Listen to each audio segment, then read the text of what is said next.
Alright guys, welcome back to Hobson's Choice Harleys. Like I keep hounding everybody, if you haven't subscribed, please do. It helps grow the channel. Having a lot of fun around here. Continuing on with the knuckle, we got the sissy bar, we got the seat and everything mounted. The oil bag's right where it needs to be. So today we're going to go ahead and drop this back wheel out of it. It's kind of cool that I've got my Black Widow lift because I can drop this part of the table out and I can just roll that tire out from underneath it without moving the fender or anything. So we're going to drop that wheel here today. We're going to try to put the new shoes on the Invader Wheel drum setup and see if we can't get that in place. So here we go. All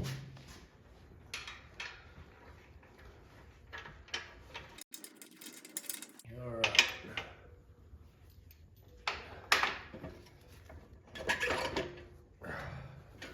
That is such a cool lift. So the Harbor Freight lifts do have a removable tray there too, but this one works so much better. We can get this over here, and we're probably going to put the rest of the brake components from the other one on that wheel just so I don't have so much stuff to trip over. And we're going to also use the cleaner axle.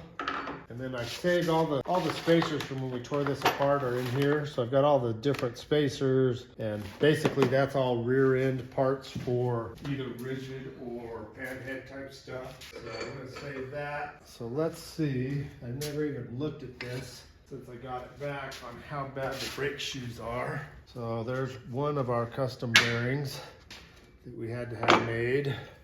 So in all the parts, when I've been doing some organizing, luckily I had a brand new set of shoes for this machine. And as you can see, they're about 3/8 of an inch of padding on those. On here, it's about halfway. So these aren't horrible, but they're glazed. And if I had to, I could run them, but I don't have to. We got new shoes, we're gonna put new shoes on. Might as well put her on the road with new shoes. So we're gonna put those on first.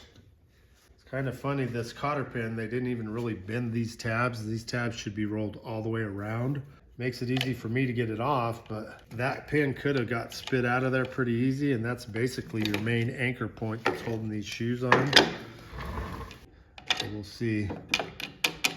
Yeah, see how easy that came out? Yeah, it's never been bent. So typically these are throwaway, you don't reuse them. That one's never been bent, I'm gonna reuse it. Okay, so we do have this off here, and if you see, that collar should fit right over that, and it does. So I'm just making sure as I pull this apart. Wow, he says that. Yeah, all right, see the gum and the saturation and the funk down in there? So we're probably gonna have to take this off. I don't think I can get these to, yeah. So they shoulder up in the top. Let me show you guys here. So they shoulder up in the top of this to hold them together. They're also shouldered down in there. So the whole thing has to come straight up. I'm gonna try and pull them up like this and not take that pivot bolt out. And this is all dried out grease, so all that's got to be cleaned out. And the grease is to give it mobility, but who knows, that grease is very, very old. It's not even pliable, it's more gum than grease. So we need to clean all that up anyway. There we go. So see, the grease that's supposed to lubricate that shaft was doing more holding of everything. So I'm gonna pull this out. And it's kind of neat, there's just the one spring on these. So yeah, look at the grease. So that's supposed to make everything pivot nice and clean. That grease is so old and nasty on there. Look at that. I mean, it's crunchy. So first thing first, here too, again, that grease is to help everything rotate. So basically that steel block moves and it just throws those shoes out into your drum over here, and that's what stops you. Archaic old system, but that's what we got. And by cleaning all this up and putting fresh grease in it, it will work better. So let me see if a little brake cleaner is gonna even touch that stuff, because he is funky.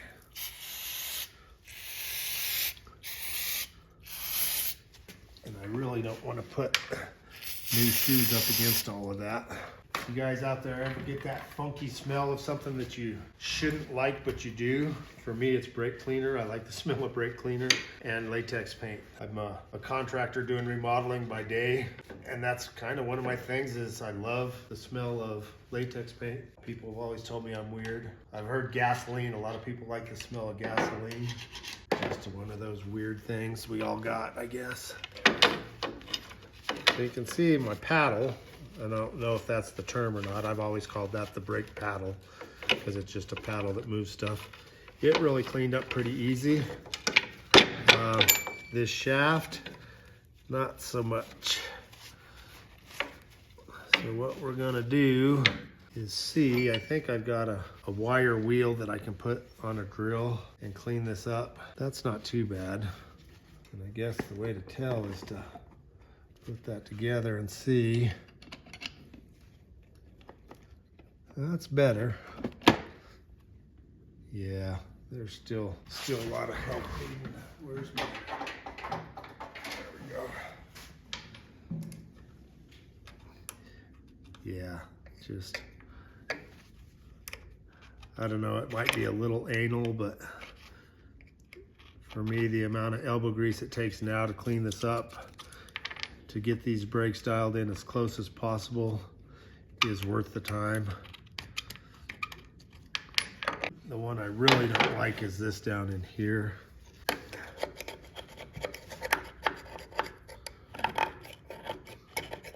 So stay tuned, I'll get back with you guys. I'm gonna see if I can't find a wire brush and brush all this out. All right guys, so we got a little wire brushes here. We're gonna clean some stuff up.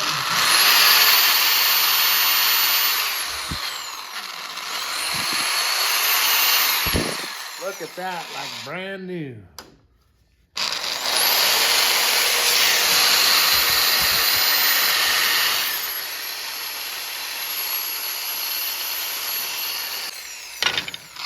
I'm gonna try and get this shaft, and then I'll get a different wheel so we can get down in there.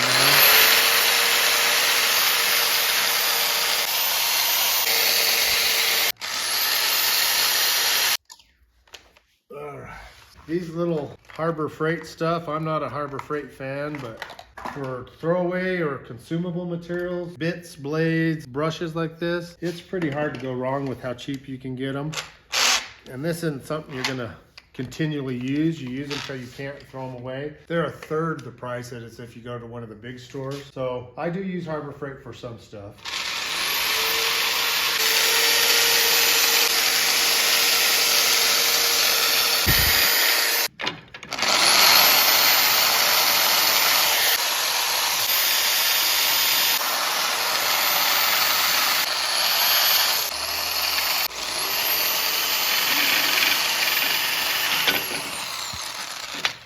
Okay, so now pivot the way it's designed to pivot. Okay, so we cleaned up these surfaces. We use these wire brushes. These are Harbor Freight specials, but you can Amazon these real good too if you're not at a place where you can get them. Just different assortments, and always use wire when you're doing cleanup stuff. I learned that. I used to use the steel wire, but you want to use the brass wire. The brass is soft enough that it'll take 99% of any of your funk off of stuff, but it doesn't eat the metal, especially stuff where there's tolerances. A wire wheel will eat the surfaces. So I've always used brass since I learned that, and you get a lot better surface out of it. Make sure our spring is on first, like so. And then we're gonna step that over, and we're gonna step that over. And if we did that right, let's see, right down there. Okay, there we go. Then we put that one up on top. And again, we're gonna have to convince it a little bit.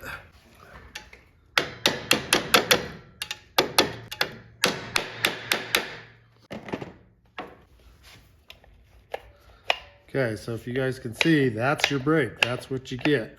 And my shoulder collar doesn't quite want to go on there. Let me see.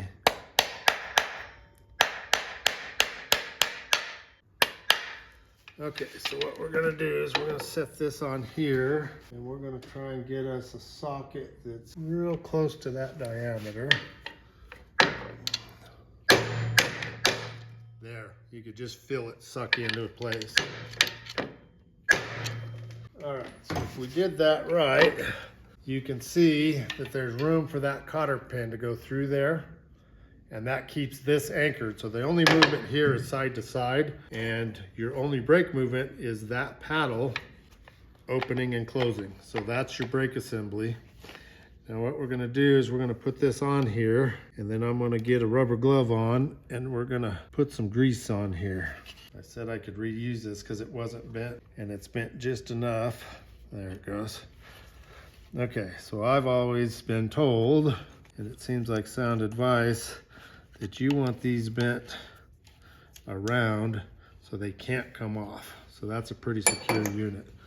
Since I've got all my stuff out of the other shop, I'm not organized, but I more or less know where my stuff is, at least my shop supplies. My lockers over there have all my cleaners, my oils, my greases, all the shop supply stuff that I use pretty consistently. Okay. So this is the same thing they had going on in there. And I don't like near as much as they did. I just like a little down in the bottom. And I've never greased this paddle. They had that one greased too. I don't know about that.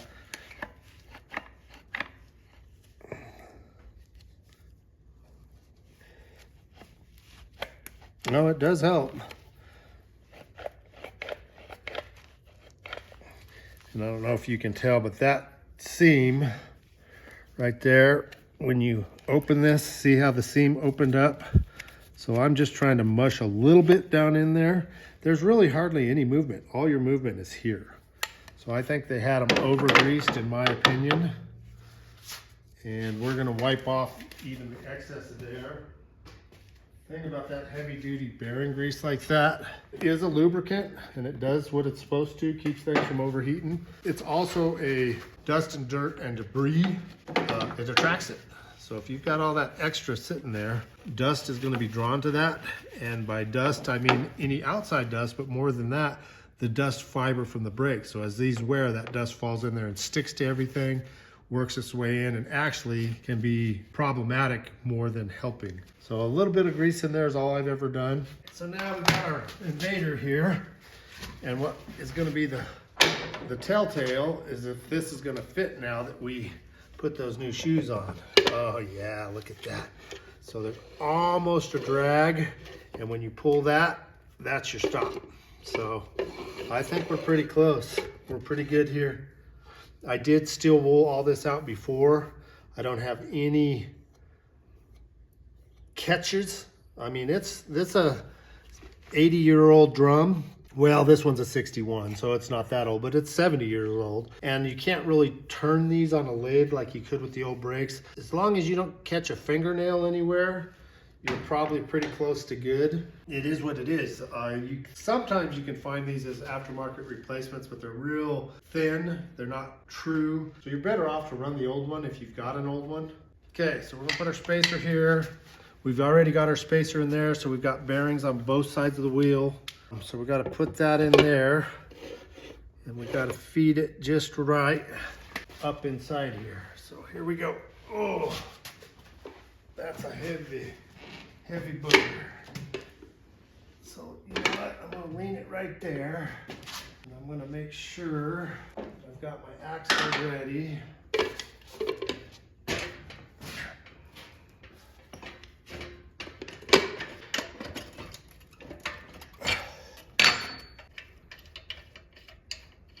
Bear with me, guys. We got to struggle and fight a little bit. Got that linkage arm that was taped up out of the way. It was fighting me a little. So what I don't think I can do is clear that side. We'll see. Nope. All right, so best laid plans.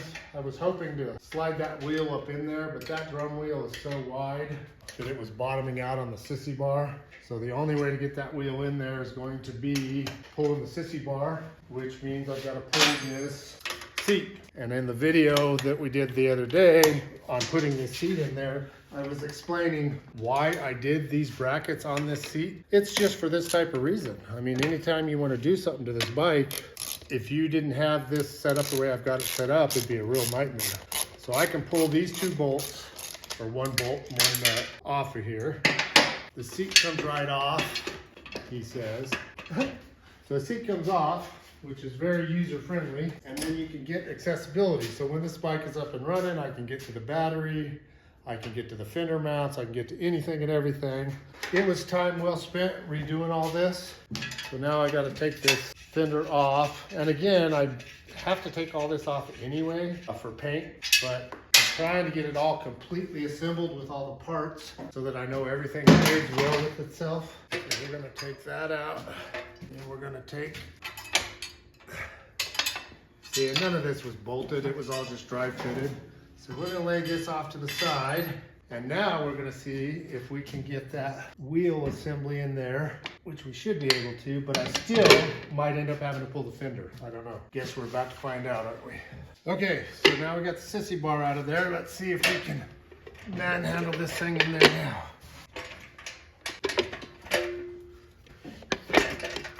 That's the one right there.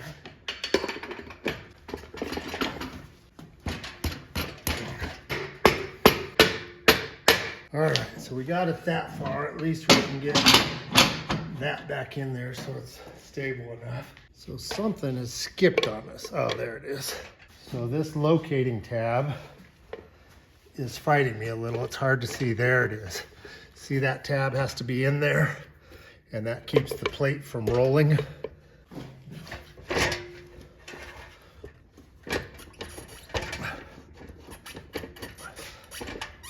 Okay, so we're real close. Is this the right one? I've got several of these. There we go. So as you see, this whole plate doesn't move. The only thing that moves is that lever to throw those shoes out like we were talking earlier. So we're gonna hold off there and see how close we are. I think I've got a spacer that goes in here as well. Okay, so we're gonna come down and put a little weight on that wheel. See if that doesn't help us. Takes a little tension off of everything. I have to go back and look at some of my old pictures to see spacer wise I'm missing something here. Oh, I know what it is. Hold on. So we've got our spacer and we've got our tab. In fact, let's use that tab, that spacer, and that nut. This spacer goes there. If you look at that spacer, when you get this throwing, this adjustment pushes on that spacer, moves the whole thing back and forth. That's how you adjust your chain. Well, that leading thread, I don't know if it's the thread on the shaft or the thread on the nut, but okay. So now if you look, she's pulling up right there. That's the one right there. Okay. So then the wheel will turn on that. The axle comes through here. This goes over the axle with the nut on the outside, which keeps this from backing off because that stays solid. It's the plan. Now we can lift it up a little bit and hopefully get that wheel to shift over where she belongs. She coming through there now? Appears to be. Okay, so I'm gonna come down a little bit. Any further. Boy, she's being a booger. Well, I don't know where we're off, but we're off somewhere. And that's the one I wanted right there. That's it.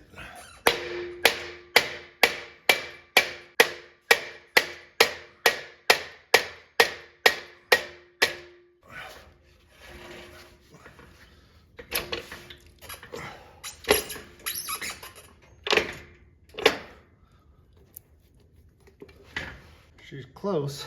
You can see my plate is not lined up there. All right, guys. So the whole thing, the whole backing plate is not over where it's supposed to be.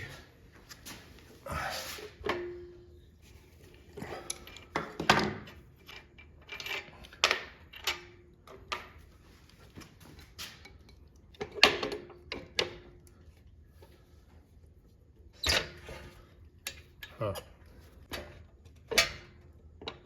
Okay, so let's look. We're still off somewhere.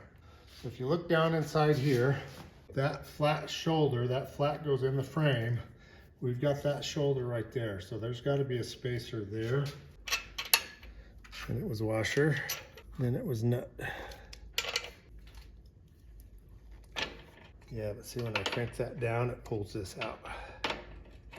Pulls it out over here.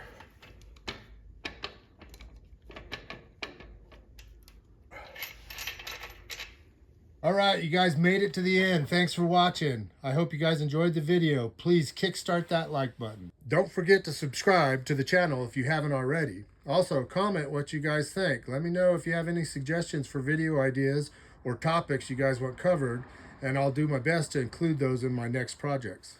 You guys can also follow me on Instagram, TikTok, and Facebook. Also, don't forget to check out the Beacons link in the description below. See you next time.